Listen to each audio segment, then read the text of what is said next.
ഭാരതത്തിന്റെ മണ്ണിൽ കരുത്തുറ്റ കാവലായി വരികയാണ് ഭൈരവ് ബറ്റാലിയൻ. ഈ ക്രിസ്മസിന് എന്ത് ഗിഫ്റ്റ് ചെയ്യും? മൈജിയിലുണ്ടല്ലോ എല്ലാം. Home appliances, kitchen appliances, small appliances, glass and crockery, digital gadgets, digital accessories, കൂടുതൽ ഓഫറുകൾ, കുറഞ്ഞ EMI. നേരെ മൈജിയിലേക്ക് പോയ പോരെ. ഇന്ന് ആർമി ദിനമാണ്. ഈ ആർമി ദിനത്തിൽ അണിനിരന്ന കരസേനയുടെ പുതിയ ഭൈരവ് ബറ്റാലിയന്റെ ദൃശ്യങ്ങൾ ഇപ്പോൾ ഭാരതത്തിലെ ഓരോ പൗരനും അഭിമാനമാവുകയാണ്. അത്ഭുതം, അതിവേഗം, അതിഭീകരം, ഈ 3 വാക്കുകളാണ് ഇന്ത്യൻ സൈന്യത്തിന്റെ ഏറ്റവും പുതിയതും ഏറ്റവും മാരകവുമായ യൂണിറ്റായ ഭൈരവ് ബറ്റാലിയൻ എന്താണ് എന്ന് നിർവചിക്കുന്നത്.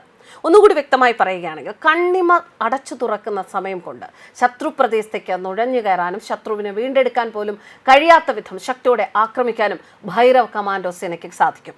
അതിർത്തിയിലെ നുഴഞ്ഞുകയറ്റക്കാരെ ഇല്ലാതാക്കുന്നതിനായാലും അതിർത്തിക്ക് അപ്പുറത്തുള്ള തീവ്രവാദ ലോഞ്ച് പാഡുകളും ഔട്ട് പോസ്റ്റുകളും നശിപ്പിക്കുന്നതിനായാലും ഇന്ത്യൻ സൈന്യത്തിന്റെ പുതിയ ഭൈരവ് കമാൻഡോകൾ ഏത് ദൗത്യത്തിനും പൂർണ്ണ സജ്ജരാണ് എന്ന വിവരങ്ങളാണ് ഇന്നത്തെ ആർമി ദിനത്തിൽ പുറത്തുവിട്ടിരിക്കുന്നത്. എന്തിനേയും നിമിഷങ്ങൾക്കുള്ളിൽ ഭസ്മമാക്കാൻ കരുത്തുള്ള ശിവന്റെ ഏറ്റവും ഉഗ്രരൂപമാണ് കാലഭൈരവ്. കാലഭൈരവിന്റെ പേരിലാണ് ഈ പുതിയ ബറ്റാലിയൻ അറിയപ്പെടുന്നത്. കാലഭൈരവിനെ മഹാകാൽ നഗരത്തിന്റെ സംരക്ഷകനായി കണക്കാക്കുന്നത് പോലെ ഈ കമാൻഡോകൾ ഭാരതത്തിന്റെ അതിർത്തികളുടെ കാവൽക്കാരായിരിക്കും.